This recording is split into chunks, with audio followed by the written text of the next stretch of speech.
And we are recording now, and I am muting. Well, hello, students of Winona State. My name is Dr. David Rivera, and I am an advisor with the Steve Fund, the nation's only nonprofit organization dedicated to supporting the well-being of students of color. I'm also an associate professor of counseling at Queens College in the City University of New York, where I live. I have about 20 years of experience working in higher education in a variety of positions, including multicultural affairs, academic advising, leadership development, and now on the academic side, where I focus my time training mental health and school counselors at the master's level. So I bring a broad array of experiences, some that will be reflected during our time today. As I mentioned, I am representing the Steve Fund, who has partnered with Winona State as one of our founding partners with our Equity and Mental Health Framework, which is a framework we developed to institutionalize issues regarding the mental health well-being of students of color. And so Winona State has dedicated their energies and resources to implementing this framework to help support the well-being of students. The Steve Fund is a relatively new organization, as you can see. It arose out of tragedy when the Belrose family lost one of their children to suicide in 2014. Within that month after Stephen passed away, the idea of the Steve Fund arose. The family wanted to create this organization so that other families would not have to endure the tragedies that they had to go through. And over the past 6 years, the Steve Fund has grown tremendously, and we have national reach where we work with organizations, including universities and colleges, but also nonprofit organizations that support the well-being of students across the educational pipeline. As we begin, I want to start with a very brief mindfulness meditation. Mindfulness meditation and mindfulness in general is a skill that I often teach students in terms of helping them to ground themselves, especially in times when they may feel that they are not grounded, or where they may feel that their emotions might be a bit tricky for them to understand, or the situation just might be kind of difficult for them to maneuver. And so it's helpful for us to ground ourselves in terms of understanding our body, what our body is telling us, and what have you. So I know you may be viewing this from a variety of locations. Maybe you're in your apartment viewing this by yourself. Maybe you're viewing this as part of a class. Maybe you're just returning from a hectic day of work and school and classes. So let's just start by having a short mindfulness meditation to bring us and our attentions to what we're doing right now. So begin by bringing your attention into your body. You can close your eyes if that's comfortable for you. You can notice your body seated wherever you're seated, feeling the weight of your body on the chair, on the floor. Take a few deep breaths. And as you take a breath, bring in more oxygen, enlivening the body. And as you exhale, have a sense of relaxing more deeply. You can notice your feet on the floor. Notice the sensations of your feet touching the floor, the weight and pressure, vibration, heat. You can notice your legs against the chair, pressure, pulsing, heaviness, lightness. Notice your back against the chair. Bring your attention into your stomach area. If your stomach is tense or tight, let it soften. Take a breath. Notice your hands. Are your hands tense or tight? See if you can allow them to soften. Notice your arms. Feel any sensation in your arms. Let your shoulders be soft. Notice your neck and throat. Let them be soft. Relax. Soften your jaw. Let your face and facial muscles be soft. Then notice your whole body present. Take a breath. Be aware of your whole body as best you can. Take one more breath. And then when you're ready, you can open your eyes. Now, as you bring your attention back to what we're doing right now, kind of notice what your body is feeling like. We often maneuver and navigate our life without paying much attention to what our bodies are telling us. We often protect our bodies from interacting with physical surroundings via the clothing and shoes that we wear. And those often provide artificial barriers to us kind of grounding ourselves within the environment that we're in. And so I recommend practicing mindfulness meditations on a regular basis. And later on in the presentation, I'll give you a resource where you can find this mindfulness meditation as well as other recordings that you can use on a regular basis. The beauty of mindfulness meditation is that you can do it anywhere at any time. If you need to ground yourself in a class that might be extra stressful, you can kind of put yourself into your own space, kind of understand what your body is telling you. Again, if you're finding that you're experiencing a stressful situation, you can employ a mindfulness meditation to kind of bring yourself back to where you are and understand what your body is telling you. So I want to ask a few questions to kind of get us thinking about mental health well-being and wellness and kind of what it means to you. So if we were doing this in person, I would have us kind of engage in a discussion about these questions, but consider for yourself, what is well-being? You might want to pause the presentation here, maybe take some notes, a little bit of journaling about what well-being means to you. So as you consider well-being, think about what it means. Oftentimes people will mention well-being as kind of a holistic sense of who I am. Well-being means finding balance in life. Well-being incorporates various aspects of who we are, including our emotional well-being, our physical well-being, our spiritual well-being, right? All parts of who the areas that make up who we are.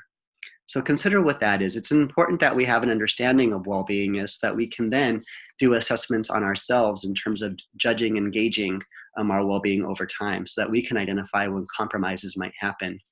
The next question has to deal with that. How do you know if you're experiencing a mental health issue or compromise? So take some time if you need to pause this so you can think about what constitutes a mental health issue. Maybe you've had an experience of experiencing mental health issues or compromises. Maybe you don't. Maybe maybe something will happen down the road. But it's important to think about what are some of the experiences that might impact our well-being and when might we need to seek help.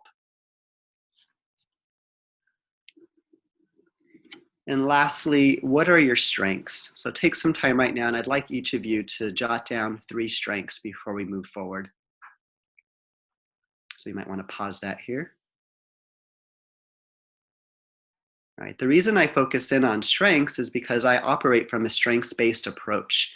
I'm trained as a counseling psychologist, and my specific subdiscipline prides ourselves on focusing on on harnessing our clients' strengths or those that we work with as a mode of helping our clients and people that we work with to get through the adversities that they experience in life.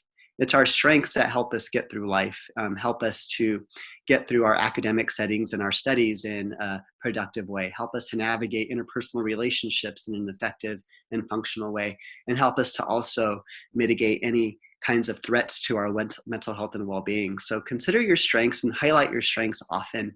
I often think that it's important that we do regular reflections on what our strengths are. We live in a society that often encourages us to focus more on our challenges. If I were to ask you to list your challenges, you probably would have a relatively easy time listing those challenges and issues that you think might be a detriment to who you are.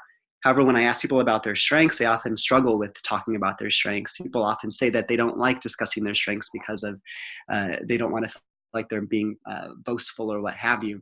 But I think that we need to emphasize our strengths more often, not only within ourselves, but within the people that we interact with. Sometimes we need to remind people that we interact with what their strengths are so they can be mindful of what they are so they can use them to get through adversities in life. I also want to talk a little bit about physiology and how that impacts mental health. So many of you might be in still an adolescent stage, even though you are technically an adult chronologically, which we tend to say is 18 and over. However, physiology doesn't match on with that conceptualization of adulthood. The brain, for those of you that might be biology majors or have studied physiology, you already know that our brain continues to develop up until around age 20. And so many of you who might be 18 to 20 years old might still be having a brain that is still kind of figuring its way out, still making connections, still developing those neurological connections to help your body and your mind kind of work at an adult stage where you're able to kind of think about things in terms of executive functioning and what have you in a way that can help you with troubleshooting and problem solving and controlling impulses that are often difficult in the adolescent years. So the brain is still going through some changes now, and some things that I want to highlight is that some of the issues that you might be experiencing might be a product of that disconnect between being put into a relatively independent lifestyle as you go to college. Maybe some of you are living away from home for the first time, and that comes with a unique developmental transition that is often related to adulthood. Kind of this idea that you are now taking care of yourself. You're responsible for making sure that you get up for classes, that you attend class, that you study, that you go to your job if you're working, that you maintain your responsibilities both to your academic community and also to your family. And sometimes that can be difficult because of the developmental challenges that are still occurring in the brain. The flip side of that is that there's a lot of potential. There's a lot of gray matter that's flooding the brain at this time. And that gray matter are a lot of loose neurons that are still making connections.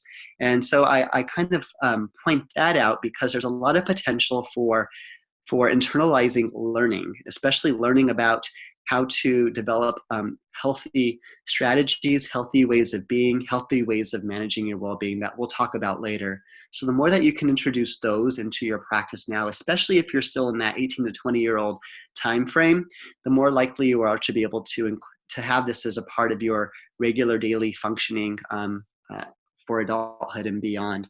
And those of you that are over 20, don't worry, we can still learn these things. I still continue to learn healthy ways of managing my mental health and well-being.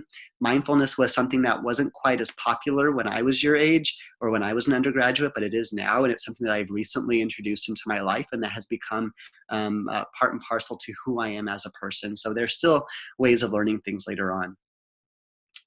Thinking about the prevalence of mental health issues is also important because you might be experiencing something, but you might also be having peers within your network or family members who might be experiencing mental health compromises. So about 20% of young people live with a mental health condition. So that's about 1 in 5.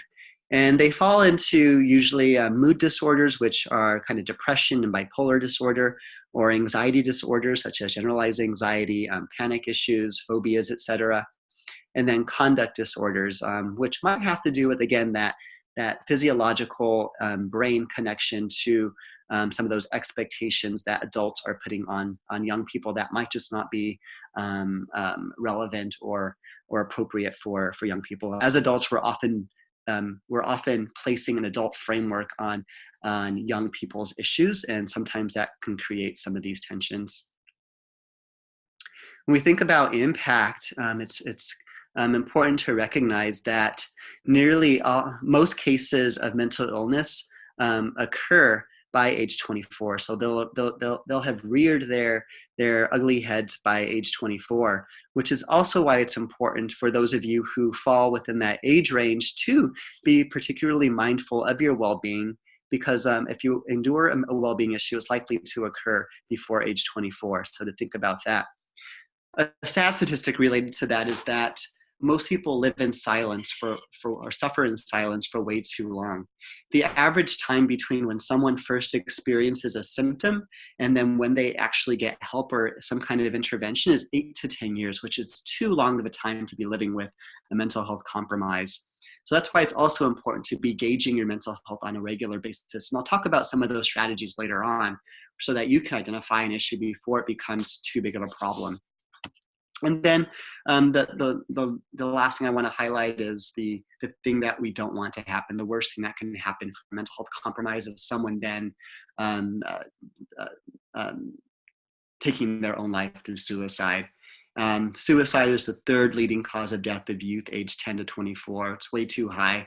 90% of those who take their life have had some kind of mental health issue going on, which again is why it's especially important for us to not only gauge our mental health well-being, but to also be aware of the wellness of those within our community. This is a community effort that we should be engaged with, and we should also be careful and mindful of those around us.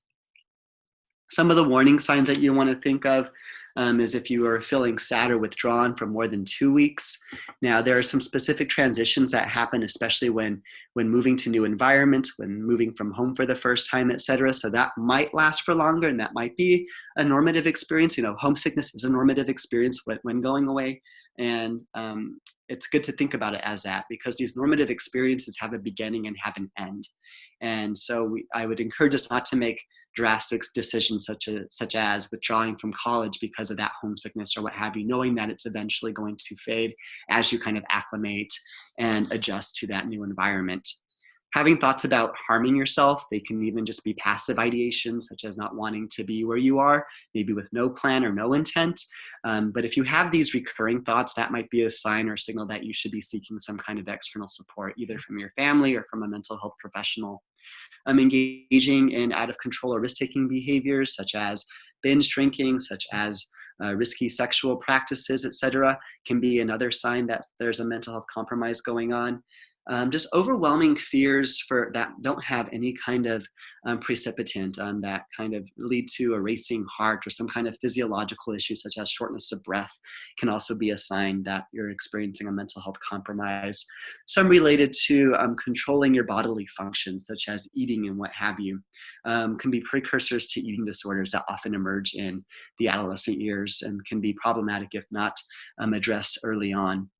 Severe mood swings, the repeated use of drugs and alcohol. So use of drugs and alcohol are maladaptive coping mechanisms when used in excess. Now, there's always for most things in life, it's moderation is key, right? Knowing when is enough and when is too much, right? But if you're finding that you're having repercussions from your substance use, that probably means that you're using it too much. And that can be a sign that you're coping with something that's underlying in a maladaptive way. And there are more adaptive ways, such as mindfulness, meditation, therapy, etc., that can be helpful. Drastic changes in behavior, such as changes in sleep patterns, changes in personality. Maybe you notice that your situation within your social groups is kind of changing, and that can also be a sign that there's a mental health issue going on. Difficulties with concentrating or maintaining focus can also be one of those issues that kind of rear its ugly head. That can be a sign of a mental health compromise. And then just increased worries or fears of things that can get in between your ability to manage your daily life, such as your interpersonal relationships or going to classes can be a sign as well. So these are just a few of the warning signs that you can be looking out for within yourself, but also within those within your community. That can be signs that there might be a mental health compromise that might need some overt addressing. So let's talk about the college years and some of the specific things that happen. As you might be aware, or maybe not aware because it's just kind of the norm for you, but there has been a rise in higher education institutions, colleges and universities, kind of paying attention to and addressing mental health and well-being of their students. This is why Winona State has partnered with the Steve Fund, because they recognize that there are issues that are going on within the student population that need addressing, and that it takes a community effort and what have you to kind of address these issues. There's also that intersection of racism, of microaggressions, and of bias, of hate crimes, of the national political discourse regarding various communities that are marginalized. There's been an increase in threats, not only from individuals, but also from legislation and what have you, and just political rhetoric against various communities of color, of queer people, of transgender people, against women, the poor, immigrants, etc. And all of these kind of threats can lead to mental health compromises. And so it's good to think about how we kind of take in information from the media and how that kind of impacts how we kind of understand our well-being. When we think about what happens on the college campus, most college campuses across the country are predominantly white institutions. We have a handful of historically Black colleges and universities, and Hispanic serving institutions, and Asian and Pacific Islander institutions, and tribal colleges. But primarily, most students are find themselves in, students of color find themselves within a predominantly white environment. What you're seeing right now are statistics from the National Center for Educational Statistics that kind of aggregate all students and faculty across the country as if we were kind of living in one university across the country. And what we find is that the numbers don't map on or match on to what we see in the general population across the country. We still have an overrepresentation of white students and white faculty, especially in this country at our nation's universities and colleges. When we look at the faculty line, we see that the disproportion gets even greater, where when we look down the list, we have very few representations of Latino and Black and Asian and American Indian professors. And what I want to point out here is that representation does matter. If you're a student of color and you're attending classes that are predominantly taught by white professors, what message is that sending to you about your place within that profession, right? As a psychology undergraduate student, I didn't have many professors who were people of color. I think I only had one. And that did send a message to me about my place within the field of psychology, and probably actually had a hand in kind of delaying my progress in terms of choosing to enter the field head on. And so it's good to think about those messages, because then you can counter those, knowing that you do deserve a place within that profession, and that there are people that look like you in that profession, and that it's just that this disproportion that you're facing with faculty, et cetera. So although college stress does not discriminate, every student experiences stress when they transition into college and when they endure the stressors that college life does have on students. You're not only engaged in rigorous academic study, you're probably engaged in social and extracurricular involvements. You probably have some kind of work that you're engaged with, maybe work study or some kind of part-time job. It's being more and more common that students are having multiple roles that they're having to kind of hold at the same time, while still also kind of discerning your career and figuring out what your next steps are. So there's a lot of pressures that college students experience, and it just seems to be increasing over time.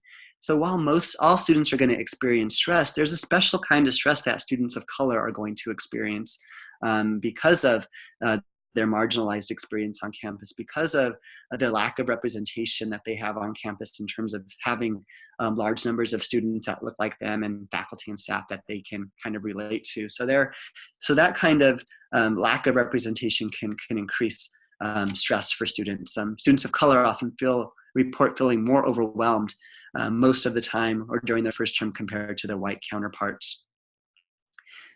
Conversely, students of color are less likely to receive or stay in mental health treatment because of stigma related to mental health and what have you that I'll go over later. And then students who have faced challenges prior to their entrance in college will also have added stressors, right? And so as students might have mental health compromises maybe in the adolescent years leading up to college, they might not quite know where to go on campus to kind of maintain those supports. And so it's good to think about what supports are on campus that can help you kind of deal with some issues. And I'll go over some of those later as well.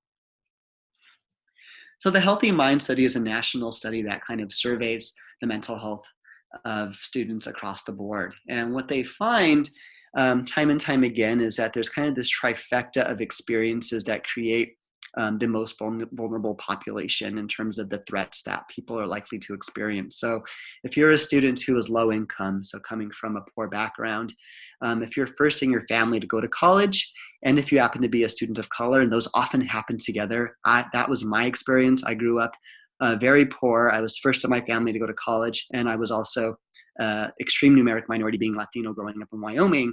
And this actually did kind of it kind of come together to create a very invalidating and difficult first year for me, where I almost didn't even come back the second year in my undergraduate experience. And so there are a lot of threats that students are going to experience if you maintain multiple marginalized identities. So for a first generation college student, you might not have that kind of academic concept or a roadmap for navigating higher ed because your parents didn't have the luxury of going to college. And so you might have to be finding out a lot of these things by yourself, navigating financial aid by yourself, navigating the residence hall situation by yourself, navigating how to pay for the bill and what have you, how to register for classes, etc. So it's good to think about those kinds of things because that's a normative experience. It's not your fault that you don't have that roadmap going in. And so it's good to kind of not internalize some of these issues in terms of it being your fault, but it's actually the responsibility of the university to kind of make sure that students who are navigating this environment for the first time are getting the adequate supports that they need. Students who financially struggle are also going to face a unique set of strategies. There's a heightened awareness for food insecurity, and studies have shown that upwards of 40% or more of students experience food insecurity in college. So if you think about Maslow's hierarchy of needs, for those of you who may have taken Psychology 101, pretty much a pyramid of needs where the base of it, before you get to any of those higher levels, the top one being kind of self-actualization, kind of understanding your purpose in the world and being able to actualize it. We can't do that unless we have our basic needs met, meaning that we have adequate food, that we are physically and mentally taken care of, that we have shelter, that we have adequate clothing, these basic things that we need to get through life. So if someone is not eating regularly, they're concerned with where their next meal is going to come from, that's going to have a direct impact on their ability to maintain their responsibilities and to go to class and to actually be able to concentrate and focus. If we don't have proper nutrition, that's going to impact our brains. Our brains require a lot of nutrition, especially compared to other mammals and other creatures. There has been also a big focus on first-generation college students. There's been a huge increase in them over the past 20 years. A lot of universities, thankfully, have mechanisms to support the transition and support of first-generation college students. And if you are one, it might be good to see what your colleges and universities resources are to support first-gen students. Often universities might have a TRIO program, a student support services program that can offer additional academic and social supports. It's good to think about the majority. So if we think about first-gen and low-income students, they're kind of faced with this reality that they are still a numeric minority because the majority of college students still come from middle to high-income backgrounds. So what happens when, again, students are experiencing threats to their well-being? Again, there's a stigma associated with help seeking, which isn't surprising. And again, I'll go over that a bit more. There might be lack of access. There might be a lack of supports on campus. There might be a lack of diversity within the college counseling center, et cetera. Students report frequent experiences with microaggressions. Microaggressions is my primary area of research and practice. So microaggressions are these covert, subtle forms of discrimination that people experience on a regular basis, on a daily basis. And these threats can happen interpersonally from peers, from instructors. It can come from the environment around us where there might be a lack of cultural representation in the artwork or in imagery around us, which can then lead to us feeling that we're not completely validated within our organization or within the institution that we're trying to navigate. There could be this idea of stereotype threat, which is the idea that there are many stereotypes regarding nearly everything in life. We stereotype everything. We stereotype what a pen is so that we know how to use it time and time again. But we also stereotype people in terms of judging them based off of characteristics that the media, that society, that other people that we come into contact kind of proliferate about different people. So there are a variety of stereotypes.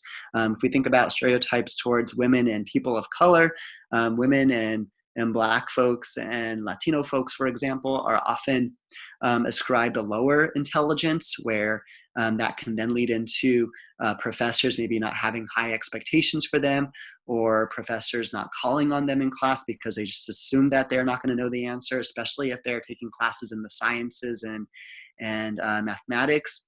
And the stereotype that emerges when that stereotype is so strong. And even if you know that that's a false stereotype, that just being reminded of your sociocultural identity related to that stereotype can have us enact those stereotypes. There have been studies done on this, controlled studies, where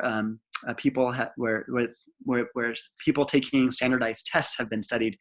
At the beginning of a standardized test, it's often common to have a demographic section where you list your gender, you list your race or ethnicity, and then you take the test. So just that act of selecting your gender, selecting your race kind of can trigger that stereotype. And what they found is that when you remove that step, when you don't have people kind of reminded of their identities and they just take the exam, that kind of reduces or erases the negative impact of that stereotype threat. And so it's good to think about that concept, because you can also challenge it as you're taking an exam or what have you, or as you're enduring it, to know that those assaults are wrong, that they are baseless, and that they don't really map onto who you are as a person. Imposter phenomenon is also one of those issues that is receiving a lot of attention in society. It's this idea that because of the lack of representation of marginalized folks across the board, because of these threats that we endure on a regular basis as a person of color, as a woman, as a queer person, as a person with disabilities, as a person who's first generation in their family to go to college, as an international student, as a recent immigrant, etc., that we can develop this idea that we're an imposter, or that we're a phony, or that we're a fake, that we really don't belong here, right? And this kind of can start to present itself for the first time when people go away to college, especially if they're going to a college or university where they don't see many representations of themselves on campus, or where their experiences, their sociocultural experiences, are not validated and celebrated. So when you start to feel this, and I feel this on a regular basis. So I'm 43 years old. I have a PhD. I've attended Ivy League institutions, and I still experience this idea that I am a phony at times. It kind of brings itself to being sometimes when I'm giving a talk or what have you. And what I do is I just remind myself that's imposter phenomenon talking. That's an old voice. That's an old narrative. And so it's my job to then counteract it by saying that this is an imposter phenomenon that's acting upon me, and that I am deserving of being where I am, and that I do have the intellectual capability and wisdom and what have you to kind of succeed in whatever setting that I'm navigating. So if you ever hear this voice saying that you don't belong, that you're a phony, that you're a fake, challenge it and just remind yourself that that's imposter phenomenon talking. That's a product of society. That is not something that lives internally within you. Having an invalidating campus climate can also be a threat to well-being. Again, if you don't see regular representations of yourself on campus, if you're experiencing microaggressions from peers, from professors, from staff, that can also lead to, again, a compromise in well-being. A sense of isolation often will happen is that students might retreat to themselves. This is something that I did as a first-year student. I spent probably 80% of my time in my dorm room, and that's probably a very unhealthy amount of time to spend by oneself. So if you find yourself isolating yourself, that's actually you protecting yourself from these threats, but to know that that might not be the most healthy way of taking care of yourself. So it's important to find connections on campus, find student groups that might validate who you are. If there's a multicultural affairs office, find that office and connect with them. If there's a women and gender studies office, find them, connect with them. If there's an LGBTQ resource center, find them and connect with them. Find those allies within the faculty and within the staff on campus. And I know that they exist at Winona State because I wouldn't be here talking to you if they did not.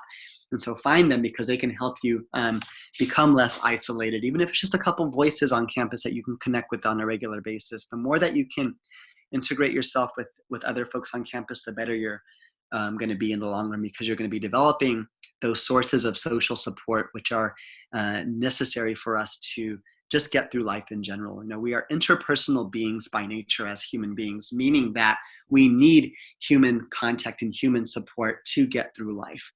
There's a reason that most people do not live in isolation, that most people are not hermits living in a cave. There's a reason why we tend to live in groupings with other people, and that's because we rely on each other just for getting through our life. So as I mentioned, microaggressions are a common experience of students of color, and these images come from students from Fordham University here in New York who did a campaign, a BuzzFeed campaign of the common microaggressions that they experience on campus. And you see a couple of the students here holding up signs, one saying, "No, where are you really from?"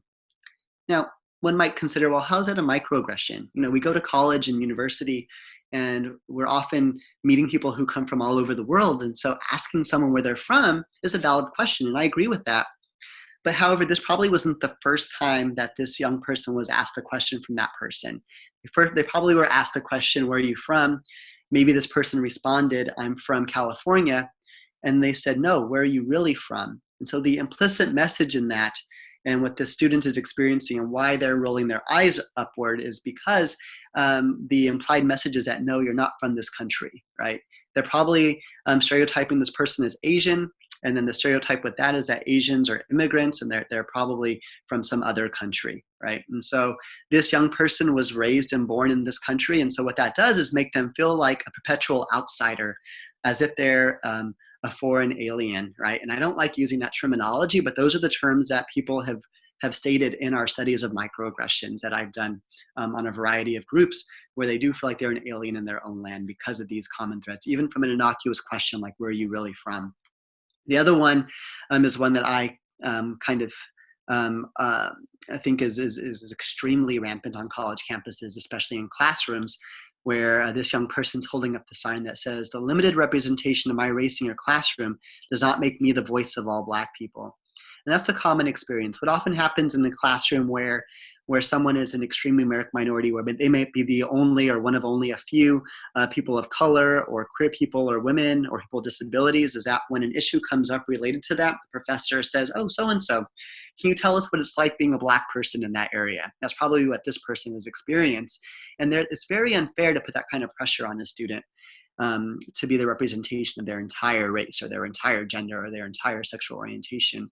All you can do is be the voice of your own experience, right? So that's often an experience that's a microaggression, where it's an overgeneralization, this belief that there's only one way of being Black, there's only one way of being Latinx, there's only one way of being Asian, there's only one way of being indigenous or multiracial or what have you. So there's these overt and covert biases. We're also unfortunately seeing a rise in hate crimes and actual physical assaults. And I often relate that to the political and social rhetoric that our country has been experiencing over the past few years. We've seen a noted change towards more overt bias happening. And so there needs to be mechanisms where students can report these on campus. So if you do experience something like that, please do go to a safe haven on campus, the campus police, or if you don't feel that they're safe, going to the counseling center or to someone who's trusted on campus where you can report it, because it's important that the college and university knows that these are going on so that they can take steps to overtly address them. Because what often happens is they go underreported. Other types of things, again, this is this idea that all people of the same race have the same experience, and so kind of thinking that it's weird that a Black person would listen to country music. I come from Wyoming. I am Latinx. I have an appreciation for country music because that was a part of my cultural upbringing. This idea that we will ascribe different qualities or opinions to the expression of anger from Black women, for example. And so Black women often will report, and women overall as well, that when they have a strong opinion, that they're then automatically targeted as being the angry person. Whereas when a man has a similar strong opinion, it's just being forthright and strong, right? And so we have those kinds of threats as well. And then this other one, when I gave a speech about racism, the MC introduced me as Jaime Garcia. My name is Jaime Rodriguez. Now all Latinos have the same last name as Garcia. So I put this one up because it's also one that I experience on the regular. I've been introduced with the whole host of Spanish surnames. My last name is Rivera. I've been introduced as Rodriguez, as Gutierrez, as Hernandez, as Ramirez. And what that says is that the person just really isn't taking the time to get to know me, and that they're that kind of is sending a message in terms of what is my self-worth of someone actually getting to know who I am, to remember a name. And a name is extremely significant for people. The impact of microaggressions on well-being is plentiful. Microaggressions impact pretty much every domain of life, not only well-being, but it can impact our ability to focus in class. It can impact our ability to be productive and satisfied workers. So yeah, as you can see here, there are a number of studies that have shown the negative impact on microaggressions on people of color. One I want to point out is help-seeking behaviors. If one is experiencing threats in their immediate domain, so if you're experiencing a threat of microaggressions on your college campus, that's probably going to decrease your desire or your motivation to seek help on that campus. And so help-seeking behaviors become decreased. So we can have the best interventions on a college campus, but if a student is feeling that that campus is a threat to their well-being, they're less likely to seek help on that campus. So I'd encourage us to push through that and to still continue to seek support, even in those environments that are telling us that we're invalid, that are insulting us on a regular basis, and that are making us to feel less than. So where are people seeking help? I also want to highlight this because most students are going to seek help from their natural sources of support, meaning their friends and their parents and their siblings. And that's fantastic. What we find, though, is that friends and parents and siblings are often ill-equipped to help their young people in the best ways possible. And so while it's important that we do turn to them as our sources of support, but we should also be turning to those who are trained to give support. So turning to a residence hall advisor who probably has some very basic skills in terms of helping, but can also refer you to another source, such as a college counselor or advisor, to seek support. But when you look at the number of students or the percentage that actually go to a therapist associated with their college or university, it's only 6%. So it's still very, very little. So I want to encourage you to seek out those supports on college campuses, on your college campus, that have the adequate training to actually support you in functional ways, and also to turn to your natural support of your social networks, including your family and friends. As I mentioned, there's often shame that people experience who might be experiencing a wellness compromise. So someone who might be experiencing maybe issues related to depression or sadness or other issues, they might have shame about it because they might not see others around them experiencing something similar. So they might feel like they are kind of the odd duck out, if you will, that they are the only one experiencing it. When in actuality, probably many people within their lives are also experiencing some kind of well-being compromise, but they're just keeping it to themselves. But that shame and stigma, the stigma of well-being, especially for people of color who have a long history of being mistreated by the healthcare professions. We can think about the Tuskegee studies that were done on Black men in the South, where they were forced to live with syphilis without their consent and without their knowledge and without treatment.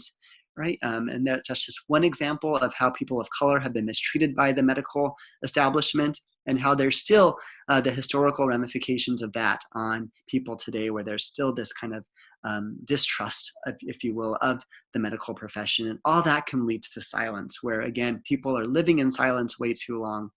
And it's good, and it's important that we kind of break that stigma by talking more overtly about wellness issues and what have you. So I have a very short video. Mental health, trauma, PTSD is so rampant in our community.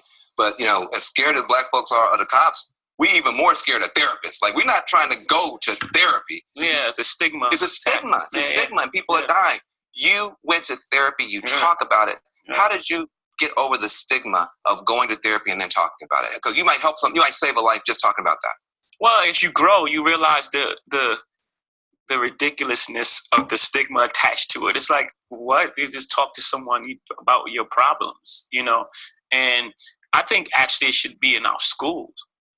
I think children have the most going on. Their mind are not fully developed, and teenagers, and you're drinking and you're doing damage to your brain, and all these things are happening to you, and you don't know how social anxiety and all these things are happening to you. You don't have the language. That's right. You don't have the language to navigate it. How can you navigate it? How can you know when a guy is bullying you? All you have to do is say, "Man, you okay?" You could change the whole thing. So as opposed those kind of tools and skills can get out of therapy, which we don't have enough of in our community. Yeah, so I love that there is a rise in celebrities actually talking about something that is meaningful on society. And so this clip of Jay-Z talking about his own experiences with well-being is a great example for all of us to learn from. You know, they're focusing on Black communities, but this is relevant to all communities of color that experience stigma in terms of seeking therapy. And what I want to also point out is how he mentions, you know, how now he is conceptualize, you know, when somebody is kind of being aggressive towards him, how he's not taking that to be anything about what he's doing, but that this person might be taking out something on him that they got from somewhere else. And that's what's often, there's often this misprojected anger that people have on each other.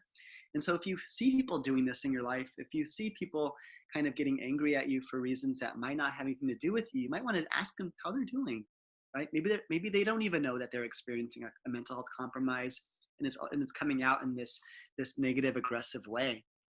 And there are a number of other celebrities that are also speaking out.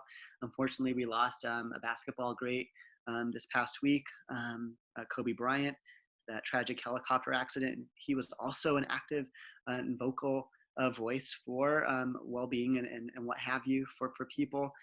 So I think it's great that we look to celebrities for that kind of example, if you will. And so what is the Steve Fund doing to address these concerns?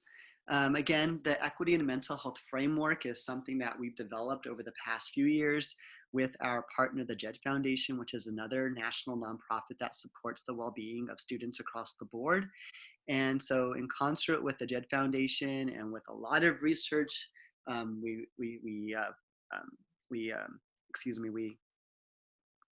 we polled students of color and white students to think about what they were experiencing. We convened groups of mental health practitioners and experts to find out what were some best practices and what some of the issues that institutions experience that might interfere with their ability to holistically care for the well-being of their students. What we did is we came up with 10 recommendations and 10 implementation strategies that your university has actually agreed to implement. And that's why I'm here with you. So I just wanted to talk about this because there's a larger kind of movement that now Winona State is involved with nationally. Again, Winona is one of the first 20 or so institutions across the country to incorporate the equity and mental health framework. And so I just want to applaud what your university is doing to support your mental health well-being needs. If you want to learn more about this, you can go to equityandmentalhealth.org and you'll find this list of recommendations and you can kind of learn about more what your institution is doing to support your needs. At the Steve Fund, we have a variety of areas that we function in. And again, we completely believe in centering the voices of students in terms of informing our work. So what I'm talking to you about were things that I have gathered through my experiences, but they're also what students have been telling me that are important for students and their peers to know about their well-being and what compromises it and what might help them kind of get through it in an effective way. So we have a youth advisory board. And so if you are particularly interested in wellness issues, maybe you're a psychology major, or maybe you have just an interest in supporting the well-being of your peers and of yourself, I invite you to kind of go to our website, stevefund.org. It's kind of at the bottom of every slide. And so I encourage you to bookmark that because there's some other resources there that I want you to kind of peruse on your own time. But if you want to become more involved within the Steve Fund, I encourage you to apply to be a part of our youth advisory board. So one part of our the stevefund.org, our website that is amazing and that I really want you to go and take a look at is our Knowledge Center. In our Knowledge Center, you'll find a number of resources that will further articulate and explain some of the concepts that I've spoken to you about today, and also some resources that you can share with those in your life. And so there are papers that you can read, there are presentations and webinars such as this, there are interviews with mental health experts and with students as well that you can use. You can even develop programs for your student organizations. A number of groups I've worked with, they've done this. So you can do a self-led mental health advocacy program at your next student government meeting or your Black Student Alliance meeting or even your comic books club or what have you. I think that every organization should be focusing in on this. There's also a webinar, couple webinars in this Knowledge Center for parents. And again, as I mentioned, parents that I've worked with, they want to help their students, but they just don't know what to do.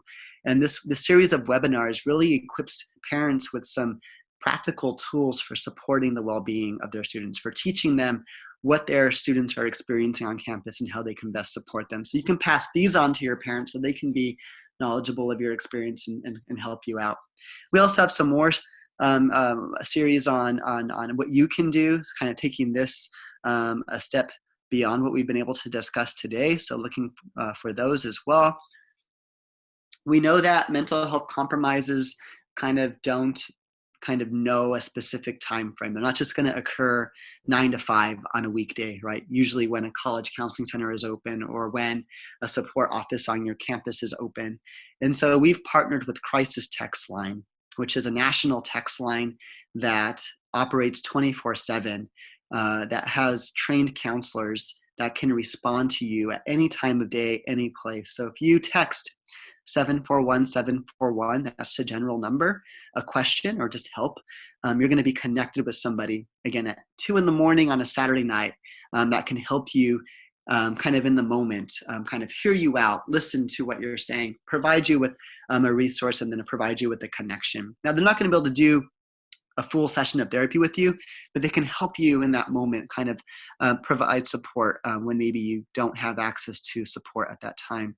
If you text Steve to 741-741, you'll be connected with somebody who's most likely a person of color or who's been trained in cultural competency, who has a very unique understanding of the issues that students of color face. So this is a great one to I would say, just program this in your phone. You never know when you might need it, or you never know when you might need to pass it along to someone who might need this resource. So what can you do? You can be very proactive, again, about addressing your well-being needs. Again, what I've been talking about is that we need to normalize conversations around mental health, meaning that we need to make this a part of our daily conversations, right? We need to be talking to our peers about well-being. We need to be sharing about our own well-being. We need to be open about our own struggles with well-being so that we normalize them within our communities, so that people aren't feeling alone. People aren't feeling as if they are odd or weird or abnormal in some kind of way. So the more that we can normalize these conversations, the more we can be effective and supportive people for those in our networks. Investigating your institution's support services, so the counseling center, wellness centers, dean of students offices, residence halls, multicultural affairs offices, etc. So becoming aware of where your resources are so that when you need them, you can access them readily. Or when you need to give a recommendation or referral to a friend, you know where to send them. So investigate these student support services on your campuses. As I mentioned, it's important to develop coping strategies early on, especially when you're kind of feeling well, right? So when we're feeling well is when we can actually start to do things to kind of mitigate those times when we start to feel unwell or we start to feel a mental health compromise coming on. So developing coping strategies into your regular daily schedule can be important. Starts with developing a balanced schedule. So we need to have fixed time for sleep, fixed time for meals, and fixed time for physical and leisure activities, right? We can't just think about fixed time for our studies and fixed time for our involvements. I often see that students will plug those into that at the detriment of their sleep, at the detriment of eating meals regularly, and at the detriment of the physical and leisure activities that are necessary for kind of dealing with wellness and for kind of being physically active and for just kind of getting these issues kind of circulating through our bodies. And so it's important that we develop these balanced schedules on a regular basis and that we promote schedule consistency, right? Having a consistent schedule is important. Now that might be difficult in the college years because your academic schedule is probably changing every semester, right? So it's important that you do a hard a reset, if you will. So at the beginning of each semester, develop a new schedule, right? Just don't assume that schedule you had from the fall semester is going to be the same one that's going to map on to your schedule for the spring. So again, working in these times that are protected for sleep, for meals, and for physical and leisure activities. Incorporating well-being checks into your daily life can be a very helpful way of managing and navigating your wellness, of being aware of your wellness on a regular basis. And you can do this in a number of ways. You can be as elaborate as maybe having a wellness journal where you, on every day, you just write down a few sentences or journal what your well-being was like. How did you feel, right? When did you maybe feel threats from microaggressions? When did you maybe feel invalidations or insults, right? What were you doing to kind of attend to it? Were you employing a coping strategy, right? Were you doing some deep breathing? Did you go for a run? Did you take a hot shower, right? Did you do some of these things that can actually make us feel good in the moment, right? So doing these well-being checks and then noting down what your overall well-being was like for that day qualitatively. Did you have a good day? Was it a bad day? Writing down those symptoms, right? Did you have a lack of sleep? Were you feeling sad? Were you feeling some kind of nervousness or some kind of lack of concentration? So you can be as elaborate as that, or you can just be very kind of simple, if you will. And in your calendar on your phone, maybe on that day, coming up with an emoji kind of system where you'll just put the emoji that kind of matches your overall mood for that day. And then what you're going to do is you're going to regularly reflect on that on a weekly basis. So maybe on Saturday or Friday, you're going to look back. What was my state like Monday, Tuesday, Wednesday, Thursday, Friday? Were they predominantly smiley faces? Were they predominantly frowny faces or crying faces? If you find that there are predominantly issues or frowny faces, or you're finding that you're writing down a lot of challenging emotions that you're experiencing, that might be a cue or a sign that maybe you need to go and seek out some additional support. Maybe you need to talk it through with a trusted friend or relative, or maybe you need to go and seek some help from the counseling center. So incorporating these well-being checks can be important for you. As I mentioned, mindfulness is just blowing up across the country. It's not new, though. Mindfulness has been practiced in Eastern cultures for probably millennia and has been pretty effective at helping people to kind of center themselves in the moment, kind of to be aware of what their bodies are telling them, and to kind of in a healthy way cope with adversities in their lives. If you go to Mindfulness for Teens, don't get thrown off by the teens part, because I even use this for my own self. It's a really good website that has a number of recorded mindfulness meditations, a lot of recorded breathing scripts and what have you. What I just talked you through at the beginning was a script that I got from there as well. So going there and also passing it on to your peers can be helpful for you to learn more about mindfulness issues. There's so many books as well. If you go on Amazon, you can buy a mindfulness book if you want to take it a step further.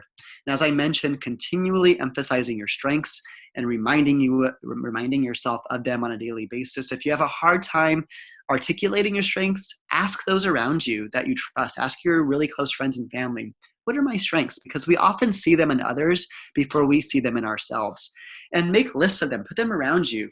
I have lots of sticky notes all over the place, and sometimes I'll write my strengths on them, so I'm just reminded of my strengths. And just seeing that visual representation, maybe you do it in the morning, maybe you put them around your bathroom mirror, can help you then to maintain them throughout your day so that you know what they are and you can actually use them to get through the day. Self-care wheel, if you just Google self-care wheel, you can bring this up. This has a number of different things that you can do to take care of yourself. Psychologically, you can engage in self-reflection, journaling, as I mentioned, drawing or painting. There's those, the rise of adult coloring books. Many people use those. Many of my colleagues will use those to help them kind of just deal with their emotions in a healthy way. Physical activity, again, eating healthy, exercising, getting enough sleep, taking vacations, massages, etc. So I would recommend Googling this, even putting this up so that you can have an idea of making sure that you attend to all these different areas: our physical, our psychological, our emotional, our spiritual, our professional, and our personal. Support your family and friends. As I've been mentioning, it's important that we take a community effort. So do frequent check-ins with your friends. When you ask somebody how they're doing, mean it and follow up. In our society, we have really watered down the "how are you" question to mean just hi. But it's really important that we use it as a very meaningful question. So when you ask somebody how they're doing, wait for an answer. And if they don't give you a real answer, if they just say good, ask them, so tell me what's going on that's good for you in your life right now, right? So do follow-ups to really get them to dig deep into how they're feeling so that they actually feel, and what this does is it makes them feel as if they're cared for by somebody else. And when you're asked how you're doing, give a real answer to the person that's asking you. Have a real authentic dialogue. And if you ever get a response of fine, fine is rarely fine. Fine is actually our social code for saying that things are not good, but saying it in a nice way often. So use fine. Fine should bring up some red flags. If you ever hear fine, interrogate fine. Some things, a very basic way that you can support people in your life. So if someone comes to you with a mental health issue, validate their feelings. Someone says that they're sad or they've been depressed, say, I'm sorry to hear that you're sad. That really sucks. But thank you for sharing with me. I know that probably wasn't very easy, but I appreciate your courage in bringing this to me. Have you maybe thought about mindfulness? Mindfulness for teens might be something you want to go to. Or have you thought about talking to one of the mental health counselors on campus? So knowing that you can refer them to somebody, but this basic model can be very helpful in the moment and doesn't require you to really to really solve their problems. That's often what people will tend to go towards, is a problem-solving mode, and problem-solving rarely helps, right? It's good to talk to the person to help them find their own solutions. Social media is huge. I really encourage you to curate your social media. Make sure that your Instagram and your Twitter have people in them and professionals that are affirmative, that can actually fill your feed with affirmations. So Dr. Elfie, Dr. Sylvia Masula, these are two really close colleagues and friends of mine who regularly post on Instagram. So here are their handles. Here are a couple others as well that I turn to, especially Dr. Tema on a regular basis. She actually has now 70,000 followers. She's extremely popular. But that can be very helpful to have these very common representations. Sober breathing, you can go to Mindfulness for Teens to get the script for that. That can help you to, again, engage in mindfulness breathing. Some final questions that I'd like you to reflect on as we end are, what are your strengths again? How can you utilize your community as a source of support? And how can you support those within your community who might be dealing with a mental health issue? So take some time to think about this, right? It's a community effort. You live within a community, and we should be supporting each other in that way. Just as you're going to help somebody maybe as a tutor with their composition or their math, we can help each other kind of as a tutor get through well-being and mental health compromises. So again, go to stevefund.org to learn more about our services. You can sign up to receive our monthly newsletter. If you have any questions, feel free to contact either the Steve Fund or myself. My email is here. Follow us on social media. And finally, please take some time to fill out this questionnaire, www.stevefund.org/Winona-feedback/. There's about a 5-minute questionnaire that will help us to better serve you as we continue our work with you and your campus. So thank you for staying engaged through this hour that we had together. And I just wish you wellness as you continue your work at Winona State. Take care.